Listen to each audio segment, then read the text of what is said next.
Eu quero conhecer Jesus. Eu quero conhecer Jesus. E cheira nele. Quero conhecer Jesus. E ser achado nele. Eu quero conhecer Jesus. Meu amado é o mais belo entre milhares e milhares. Meu amado é o mais belo entre milhares e milhares. Meu orgulho me tirou do jardim, tua humildade colocou o jardim em mim. E se eu vender tudo que tenho, em troca do amor eu falharia.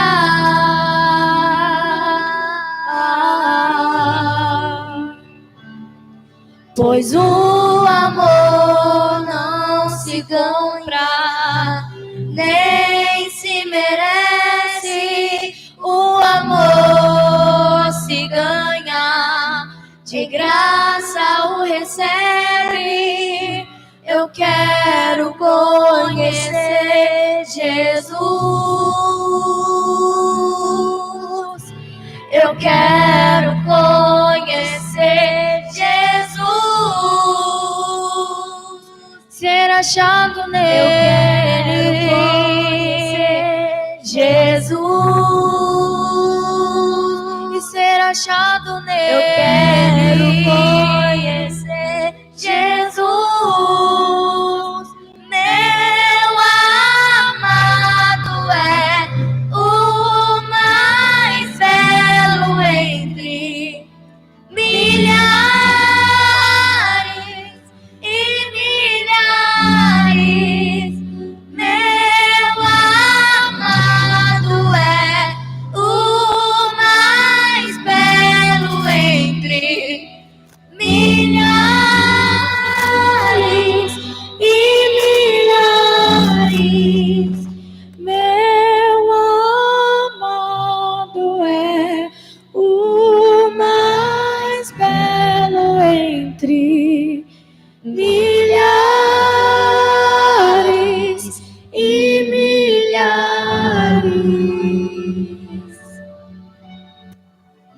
Agradecemos a oportunidade em nome de Jesus.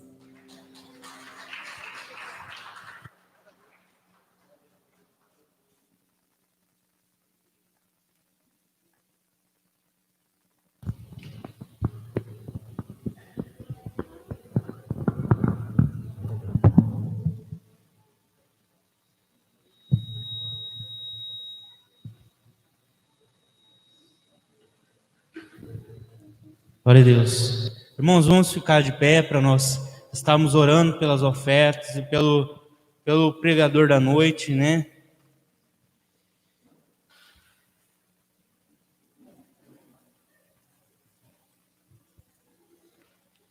Senhor, meu Deus, Pai amado, meu Deus maravilhoso, te agradecemos, Senhor, primeiramente, Pai, pela oportunidade, Senhor, que o Senhor nos deu de estarmos aqui, Senhor, na Tua casa, para adorar e exaltar o Senhor, Pai.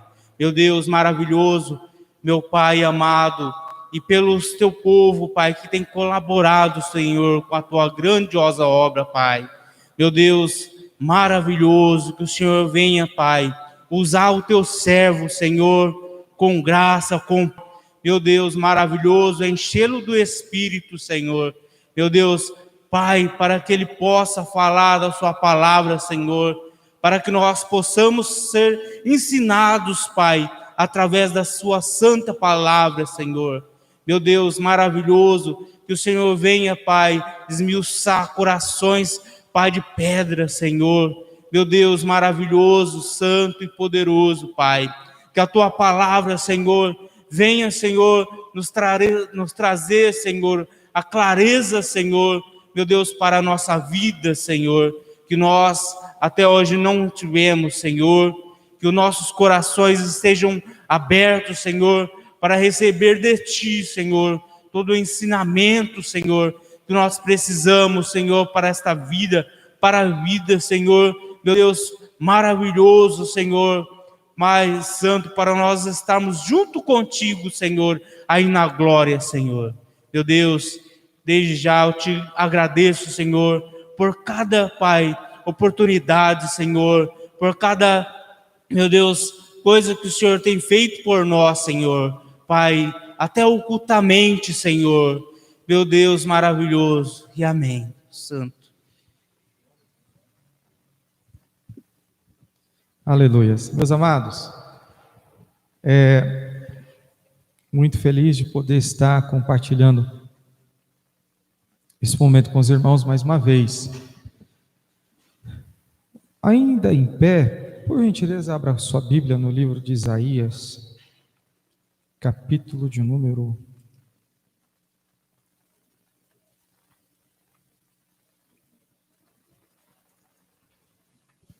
62.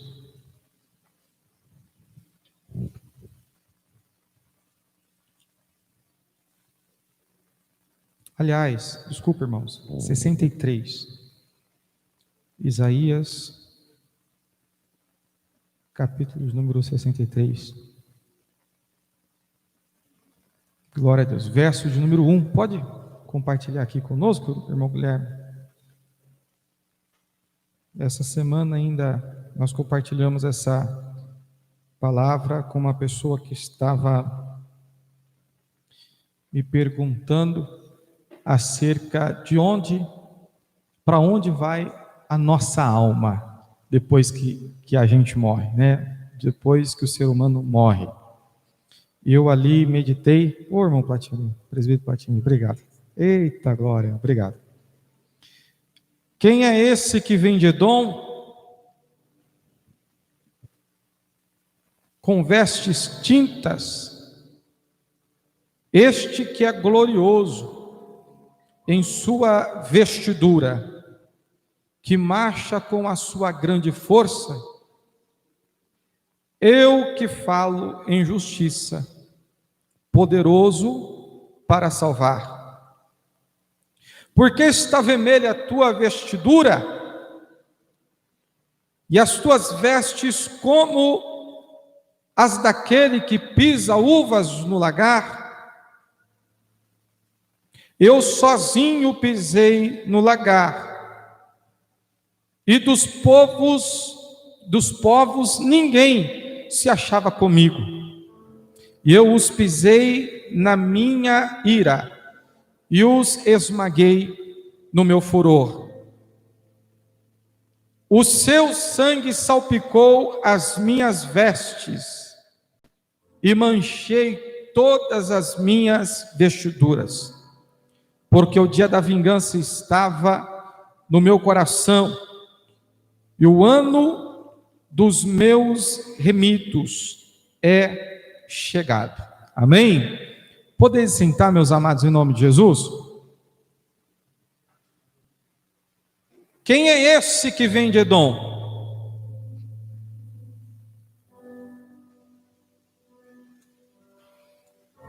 As vestes estão vermelhas, salpicadas, como que alguém que estivesse amassando uva no lagar.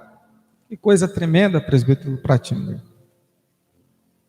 Nós conhecemos a história de Jesus, conhecemos a história de Isaías. Isaías foi o profeta messiânico, o profeta que mais anunciou a vinda de Jesus, o profeta que falou acerca de salvação, o profeta que narrou desde o nascimento de Jesus até a sua morte e o que aconteceu durante o período da sua morte. Nós conhecemos Jesus e nós sabemos a promessa que o povo de Israel estava aguardando. E aguardar uma promessa é algo que exercita a nossa fé. Ninguém aguarda uma promessa sem ter fé, porque aquele que não tem fé abandona a promessa. Pensa que não vai acontecer, pensa que vai ficar desamparado pelo Senhor. Ontem nós ouvimos aqui um rapaz de 9 anos ministrar a palavra do Senhor, foi uma bênção, e ele disse o seguinte: olha, Deus tem uma promessa para você, e Ele não vai falhar na sua palavra. Irmãos, verdadeiramente Deus não vai falhar, mas Ele quer que a nossa fé seja edificada dia após dia.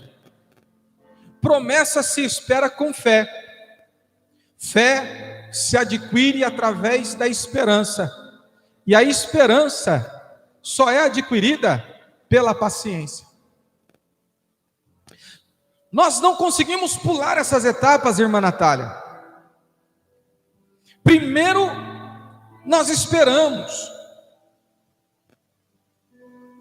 Aquela espera vai gerar em nós um fruto chamado paciência, que a Bíblia vai descrever no livro de Gálatas, capítulo 5, como longanimidade. A espera vai te gerar um fruto. Esse fruto vai ter a esperança como resultado, e a esperança vai gerar a fé. E a Bíblia vai dizer que sem fé é impossível agradar a Deus. Sem fé é impossível agradar a Deus. Pastor, o que esta palavra tem a ver com a história que nós acabamos de ler, a narrativa de Isaías? Isaías, como eu falei, foi um profeta messiânico. Em que momento da palavra ele estava anunciando isso? Vocês se lembram que Jesus nasceu, viveu, com os 30 anos começou o seu ministério, e começou o seu ministério transformando água em vinho, em um casamento. Depois dali curou coxo, fez o cego enxergar, fez o mudo falar, fez o paralítico andar, fez o morto ressuscitar. E quanto mais milagres Jesus fazia, mais as pessoas se enchiam de esperança. Está aí o nosso Salvador. Está aí a pessoa que vai nos livrar da garra do inimigo. Só que o interessante, irmãos, é que eles achavam que o inimigo era Roma, irmã Lacita. Eles achavam que inimigo era aquele povo que tinha invadido Jerusalém, tinha invadido Judá, irmã Natália. Mas eles mal se lembravam da promessa de que Deus havia feito através daquele acontecimento com Eva, ali naquele jardim do Éden, que a serpente enganou a Eva. Deus fez uma promessa: olha, você enganou essa mulher, mas do ventre desta mulher nascerá um, aliás, do ventre da mulher nascerá um, que esmagará a tua cabeça, e você lhe ferirá os pés. Acontece que no dia da queda do homem, do pecado original, todos foram destituídos da glória de Deus. Todos foram separados do privilégio de ser chamado filhos de Deus. E aí eu pergunto para vocês, meus amados, quando nós morremos, o que acontece? Eu estava explicando para uma pessoa muito querida, muito especial. O homem, ele é feito de corpo, alma e só para o ensaio, mas vamos lá. O homem é feito de corpo, alma e espírito. Há uma promessa de salvação, e essa promessa de salvação vai dizer que Jesus ressuscitará o nosso corpo. Então, o nosso corpo, quando nós morremos, ele fica debaixo da terra. E o nosso espírito, que é o sopro da vida. Você lembra quando Deus fez Adão, formou do pó da terra? Você se lembra desse acontecimento? Olha, irmãos, Deus fez aquele boneco não tinha vida. E a palavra de Deus vai dizer que ele soprou nas narinas daquele homem, deu a ele vida. Era o sopro, é o espírito. Esse espírito não pertence ao homem, ele retorna a Deus. Seja rico ou pobre, seja branco ou negro, seja brasileiro ou japonês, não importa. Toda alma vivente, todo espírito de vida retorna a Deus. E a alma, meus amados? A alma vai aguardar a salvação. A alma, e aí eu te pergunto, a alma ela vai esperar dormindo ou ela vai esperar consciente? Jesus vai narrar uma parábola entre o rico e Lázaro. Nós tivemos aqui na igreja uma irmã que chamava Irmã Lázara, me fazia muito lembrar dessa parábola, né, irmã Lídia? E Jesus vai narrar o seguinte: quando o rico chegou no inferno, ele estava consciente, e ali era um lugar de muito sofrimento, havia uivos e ranger de dentes. Irmão, o inferno, ele é real. A Bíblia vai falar que o inferno é verdadeiro. Tem muita gente querendo anular a existência do inferno, mas o inferno existe. A Bíblia vai testificar acerca do inferno, e o próprio Jesus vai dizer: olha, o rico foi para o inferno, chegou lá, ele olhou e reconheceu Lázaro. Lázaro, irmãos, era um mendigo que ficava pedindo esmola na porta do rico. Quando ele chegou lá, ele olhou para Lázaro e disse: Lázaro, me ajuda, porque onde eu estou em grande agonia. Se você puder pelo menos molhar a ponta do seu dedo na água e me dar, eu já vou ficar satisfeito.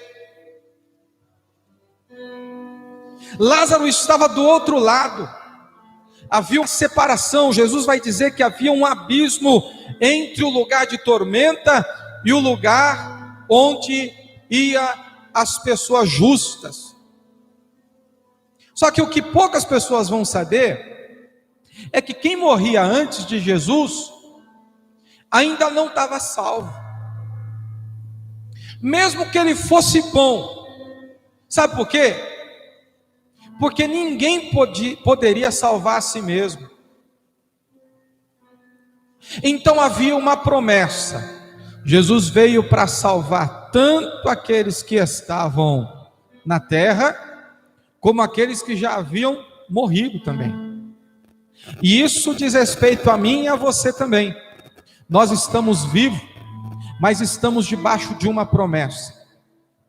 Enquanto Jesus estava curando, enquanto Jesus estava tratando um endemoniado, enquanto Jesus estava fazendo o cego enxergar, enquanto Jesus estava fazendo o mudo falar, todos estavam acreditando na promessa, todos estavam crendo que verdadeiramente as coisas estavam mudando. Ei, irmão, mas a obra de Deus, que Deus tem na minha vida e na sua vida, vai muito além daquilo que os nossos olhos podem ver. Eu estou pregando aqui para pessoas que são portadores da promessa. Eu estou pregando aqui nesta noite para pessoas que creem num Jesus que pode todas as coisas. Será que você crê que verdadeiramente Deus tem todo o poder? Eu quero só pegar aqui um trecho da palavra que foi ministrada ontem, Deus tem uma promessa para você. Amém? Deus tem um plano na tua vida. E Ele diz que vai te abençoar. E você precisa crer tanto quando as coisas estão acontecendo para o bem, como também para quando as coisas estão acontecendo que parece que está dando tudo errado. Aliás, normalmente é quando as coisas parecem estar dando tudo errado, é que Deus está entrando mais no profundo para te garantir a vitória. Que coisa linda, né?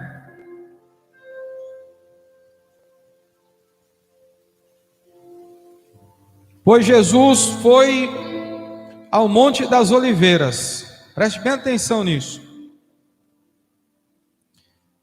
O Monte da Oliveira é um lugar onde tem muitas árvores de oliva. A oliva produz um fruto que lá na frente vai gerar o azeite. Foi exatamente lá que Jesus começou a padecer.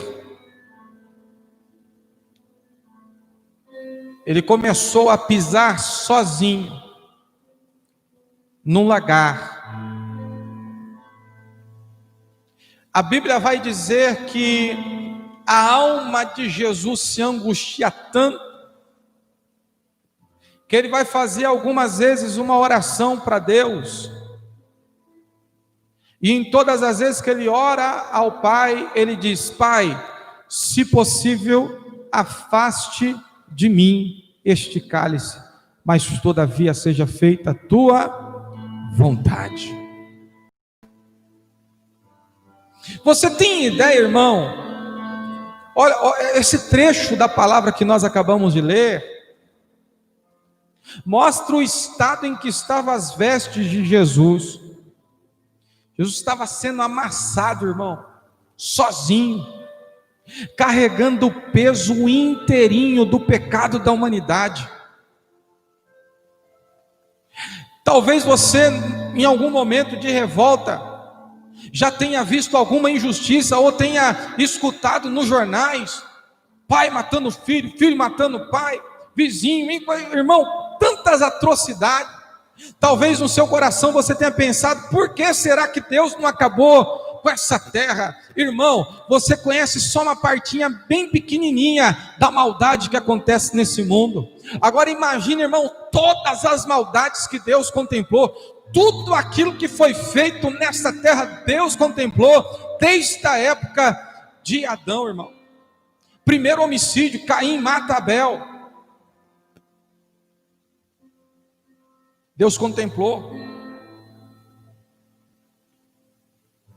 Primeira vez que o homem chega lá todo embriagado e acaba tirando a vida da própria esposa, Deus contemplou. As criancinhas que foram abandonadas, Deus contemplou. Tudo. Agora imagina tudo, irmão, desde o início do mundo sendo jogado de uma única vez sobre Jesus. Pois é, Jesus estava passando por tudo isso. A sua alma estava sendo dilacerada, e os seus poros começou a gotejar sangue. Ele começou a transpirar sangue, irmão, do tamanho da agonia. Eu começo a imaginar, irmão, eu já tive agonias muito grandes. A nossa reação talvez no máximo seja caiu uma lágrima ou outra. Mas Jesus já tinha passado desse estágio há muito tempo, já estava, o suor dele já era sangue. Nesse exato momento, todos os seus discípulos, eu disse quantos irmãos? Haviam se dispersado. Havia sobrado apenas 3 homens. E esses 3 homens que ficaram por último com Jesus, ao invés de orar com Jesus, estavam dormindo. Eles estavam fazendo o que, irmãos? Tudo está indo de água abaixo, irmão. Não, negativo. Parece que Jesus perdeu. Negativo. Parece que a obra que Jesus havia iniciado tinha se perdido. Negativo. Era necessário algumas coisas acontecerem. Irmão, estou pregando para você nessa noite.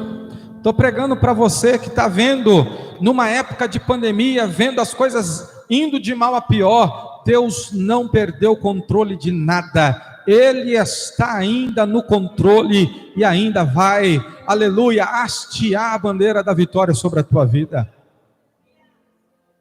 Eu falei que sem fé é impossível agradar a Deus, e a fé ela é provada em meio às tribulações, em meio às dificuldades. Acontece que Jesus volta para olhar os discípulos dormindo. Ei, Pedro, Tiago, João, vocês não conseguem vigiar comigo 1 hora? Ora aqui de novo, eu vou voltar para orar. Mas fiquem acordados, ore comigo, sofra comigo esse momento. Jesus ia, mal se distanciava um pouquinho, aqueles homens voltavam a dormir. Parece que tudo tinha se acabado. Irmão, Jesus foi traído, foi preso, e houve uma sentença, onde foi colocado Jesus de um lado, e um criminoso do outro, chamado Barrabás. Na frente estava uma multidão, e naquela multidão havia pessoas que tinham contemplado com os próprios olhos o cego enxergar, tinham contemplado com os próprios olhos o coxo andar. Muitas daquelas pessoas que estavam na multidão ali, presbítero Platinir, tinham visto Jesus ressuscitar Lázaro, que já estava morto há 4 dias. Diz a palavra que Pilatos gritou para aquela multidão, dizendo assim: Jesus ou Barrabás? E aquela mesma multidão começou a gritar: solte Barrabás e crucifique Jesus. Na minha ótica, na tua ótica, na ótica humana, parece que tudo aquilo que Deus havia planejado estava indo por água abaixo. Parece que na minha visão, irmã Laiane, não tinha mais esperança para a igreja. Não tinha mais esperança para os ensinamentos que Jesus havia passado. Se a própria multidão que havia vivido o milagre, tinha visto, irmão, uma coisa é eu e você crer, porque a gente leu, outra coisa era eles, irmão, que estavam vendo as coisas acontecerem, andavam com Jesus, participavam da ceia junto com Jesus, ouviam o sermão de Jesus. Uma coisa é vocês ouvirem o pastor Ricardo pregar, outra coisa é você ouvir o próprio Jesus. Você tem ideia de como é isso? Esse mesmo povo, irmã Natália, está falando só de Barrabás e crucifique Jesus. Irmão, parei um pouquinho. Parece que tudo acabou. Parece que já é o decreto da derrota. Talvez o Espírito Santo esteja falando ao teu coração, da mesma maneira que está falando ao meu coração. Ainda que os teus olhos estejam mostrando um cenário de derrota, onde você não consegue ver, aleluia, para onde o seu barco está indo, parece que não tem mais saída, parece que não tem jeito mais, parece que é o fim da história. Eu quero te dizer que o Espírito Santo te trouxe aqui para falar ao teu coração. A promessa dele está de pé, e ele ainda está no controle de todas as coisas. Jesus é crucificado, colocado lá no alto, irmã Bruna. Vocês conseguem imaginar isso, irmã Stephanie? Jesus ali no alto. E agora? colocam lá uma placa bem em cima da coroa. Primeiro coloca uma coroa de espinho. É rei dos judeus? Então coloca uma coroa de espinho nele. A zombaria era tão grande que não apenas colocaram, mas com um pedaço de cana, começaram a bater naquela coroa, para que os cravos fossem penetrados na pele. Ele é colocado na cruz, e em cima dele uma placa: Jesus, Rei dos Judeus. As pessoas passavam na frente de Jesus e falavam assim: você não é rei? Tu não é rei dos judeus? Então, se isso é verdade, então desça daí. A tentação era tremenda. De um outro lado, irmão dele, tinha um outro criminoso. E esse criminoso dizia assim: ué, livrou a tanto, agora não pode livrar a você mesmo? Mas do outro lado tinha alguém que estava tendo uma visão espiritual. Até mesmo os discípulos não estavam entendendo, mas aquele homem entendia. E ele dizia assim: Senhor, dê-me um lugar no teu reino. Eita. Jesus vai dizer assim para ele: ainda hoje estará comigo no meu reino. Em momento algum Jesus se referia a Jerusalém da terra. Jesus estava falando do reino dele, que estava ainda num lugar muito melhor. A Bíblia vai narrar que o céu se escureceu. Irmão Rian, não era momento ainda do sol se pôr, mas ficou escuro, muito parecido com o que está agora, irmã Lídia. Você tem ideia disso? O próprio dia virá noite. E Jesus declara as suas últimas palavras: Pai, em tuas mãos entrego o meu espírito.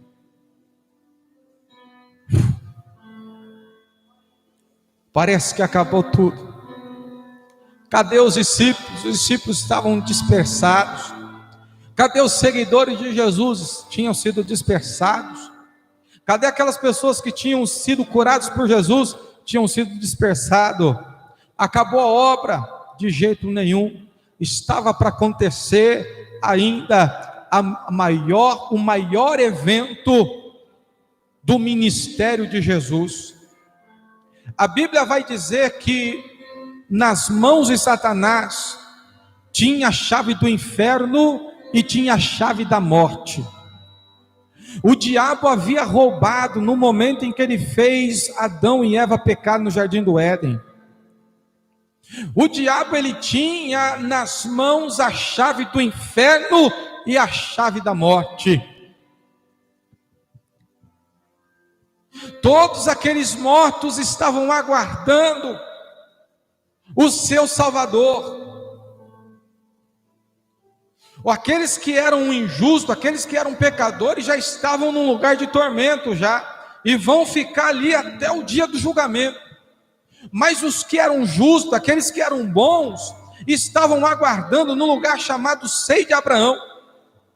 Estavam ativos, estavam entendendo o que estava acontecendo, mas eles sabiam que ali não era o lugar deles, porque eles estavam aguardando um Salvador. Na terra, irmãos, esses dias eu estava falando para os meus filhos a história do jovem gadareno, irmãos. Aquele homem endemoniado de Gadara, que, irmãos, comia carne de defunto, tentava prender ele com corrente, ele quebrava as correntes, presbítero Platinir. Era uma coisa terrível. Era assim que o diabo operava naquela época, irmãos. Os demônios se apoderavam das pessoas e não tinha ninguém com autoridade espiritual para expulsar. Havia muitos lunáticos na rua, havia muitos endemoniados. Você vai ver, irmãos, o poder ali daqueles magos de Faraó. Tudo aquilo que Moisés fazia, eles faziam também igual.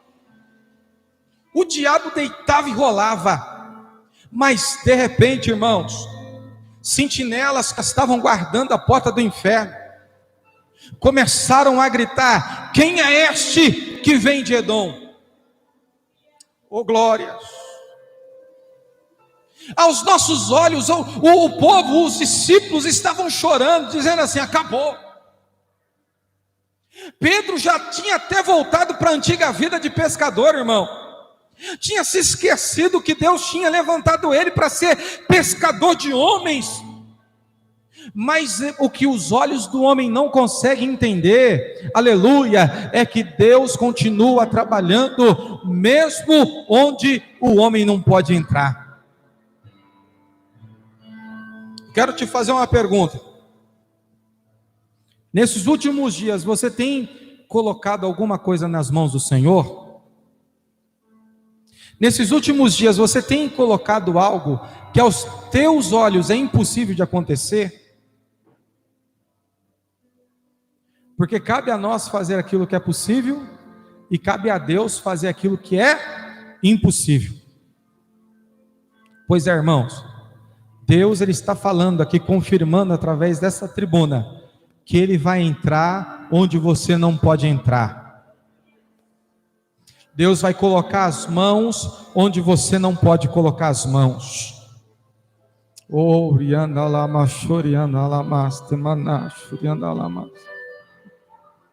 Deus vai alcançar pessoas que você não pode alcançar. Deus vai trazer de volta aquilo que você não pode buscar. Deus vai, aleluia, realizar. Sabe por quê? Da mesma maneira que os discípulos não estavam entendendo nada, mas Jesus não estava ali no sepulcro não, irmãos. Ele tinha ido buscar aquilo que era dele por direito. Ele foi arrancar, aleluia, das mãos de Satanás a chave da morte, a chave do inferno, e foi resgatar o povo que estava aguardando ele lá. Quem é este que vem de Edom, aleluia, com vestes tintas? Quem é este, aleluia, que é glorioso em suas vestiduras, que marcha com a sua grande força? Eu sou o que falo em justiça, poderoso para salvar, aleluia, poderoso para salvar, poderoso.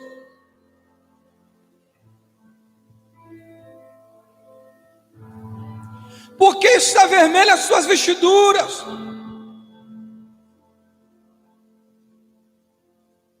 Irmão,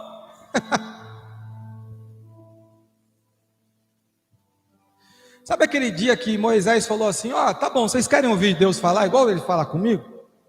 Então vamos se reunir lá no Monte Horebe. Então Deus vai falar com vocês. Você lembra o que aconteceu naquele dia? Estava todo Israel ao pé do Monte Sinai, ou Horebe, e Deus desceu ali, e a montanha começou a tremer. Você já viu o terremoto de perto, irmão Rian? Eu, graças a Deus, nunca. Mas eu já vi trator asfaltando uma rua, e o trator passa, de longe você já começa a sentir tudo viva. Você sente uma vibração bem pequena, não é assim, irmã Miriam? Quem já teve essa sensação? Parece que a terra treme. Irmão, aquilo que você sentiu com um trator vibrando nem se compara. Não, para com isso. A palavra de Deus vai dizer que aquele monte tremeu, mas tremeu de verdade. Começou a fumegar, presbítero Platineiro. A montanha começou a fumegar, irmã Lídia, e veio uma voz de trombeta, aleluia, falando a todo Israel.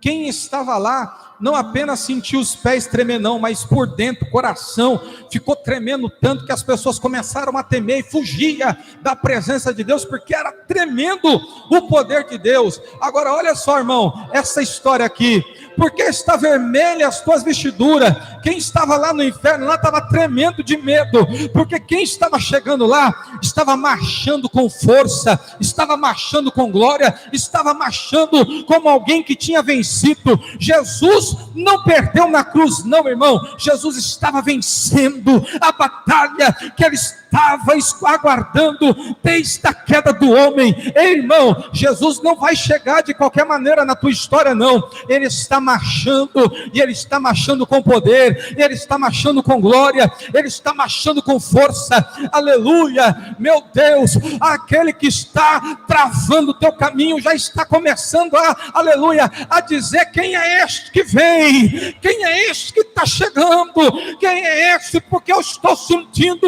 uma coisa diferente. Ei, irmão, os caminhos que estão travados, aquelas coisas que estão acontecendo que parece que não vai nem para frente nem para trás, você vai ver o que Deus vai fazer, irmão. Aleluia, está chegando.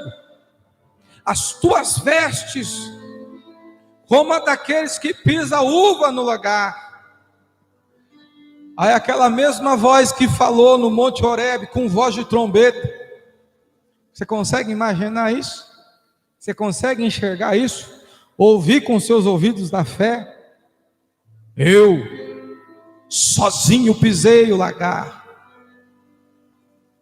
Os povos ninguém se achava comigo, e os pisei na minha ira, e os esmaguei no meu furor. E o seu sangue salpicou nas minhas vestes, e manchei toda a minha vestidura. Irmão, João vai dizer que ele teve uma visão muito grande. Ele viu um livro, irmã Luciana, e esse livro tinha 7 selos. 7 selos. Havia no céu muitas criaturas maravilhosas, anjos, arcanjos, serafins, anciões, pessoas grandes, grandes patriarcas. E uma voz gritava ao ouvido de todos que estavam ali: quem vai ser digno de abrir o livro e desatar os 7 selos? Houve um silêncio muito grande ali naquele lugar, porque não havia ninguém que era digno de abrir o livro e desatar os 7 selos. A Bíblia vai dizer que João começa a chorar muito. Você já teve um dia em que o seu coração estava angustiado, seu coração estava amargurado, dizendo assim: Senhor, eu estou fazendo a minha última oração, eu não tenho mais Senhor, não tem mais jeito para mim. Talvez você já chegou nesse ponto de você, o espírito na presença de Deus, chorar. João estava chorando, e de repente veio, vem cá, Arthur, vem cá. João estava chorando, e de repente veio uma mão e tocou os seus ombros, dizendo: João, não chores mais, porque eis aí o Cordeiro de Deus, que foi morto e reviveu. Aleluias. E João abriu os olhos e viu um cordeiro com aspecto de quem foi morto, um cordeiro que estava dilacerado, um cordeiro que estava, aleluia, todo surrado, um cordeiro que estava todo machucado. Ele tinha aspecto de um cordeiro que tinha sido morto, mas uma voz dizia assim: ele é digno de abrir o livro e desatar os 7 selos. Aleluia. Irmão, aquilo que aos teus olhos parece estar perdido, aquilo que aos teus olhos parece que já não tem mais jeito, aquilo que aos teus olhos parece que já foi vencido, eu quero te dizer aqui, na autoridade desta palavra que nós estamos ministrando, aleluia, na direção do Espírito Santo, Deus está trabalhando ao teu favor, onde você não consegue ver, fazendo coisas que você não pode fazer, e Ele não precisa fazer no teu campo de visão, você apenas precisa crer, porque o mesmo Deus que está trabalhando, vai te dar autoridade, para você ver este livro sendo aberto. Eu não estou falando daquele livro de Apocalipse não, mas aquele livro da tua história, que está selado, que está gravado. Irmão, Jesus está no controle de todas as coisas. Mocidade, Jesus está no controle. Irmãs, Jesus está no controle. Obreiros, Jesus está no controle. Ministério, Jesus está no controle. Dunamai, Jesus está no controle. Aleluia. Grupo Ministério de Louvor, Jesus está no controle. Jovens visitantes, Jesus está no controle. Irmãos, Jesus está no controle lá no teu lar, na tua casa, na vida dos teus filhos, no teu matrimônio, em todas as coisas. Jesus está no controle. E nesta noite há uma palavra da parte de Deus para você: não chores mais, porque aquele que anda, que marcha pisando com força, com vestes salpicadas de sangue, ele já chegou na tua história, e ele já está nesta noite, aleluia, colocando as mãos sobre aquilo que aos teus olhos parece ser impossível. Fique de pé em nome do Senhor Jesus. Nós vamos orar, e Deus assim abençoe a tua vida.